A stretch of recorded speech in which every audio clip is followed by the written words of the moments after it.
Pictory has a large library of stock videos you can use when you create your video.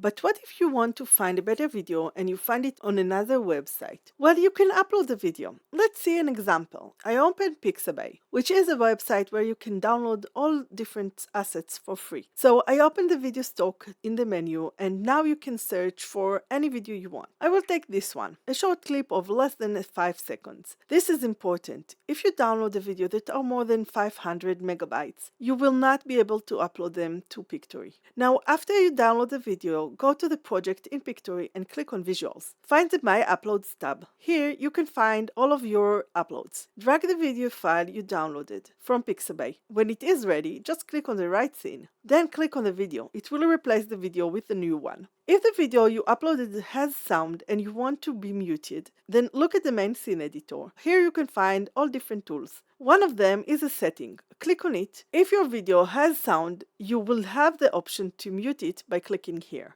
If you want to give Pictory a try, you can start by creating a free account of 14 days. Also in the description you'll find a coupon code for 20% off. If you like the video, like it and subscribe and watch this video next.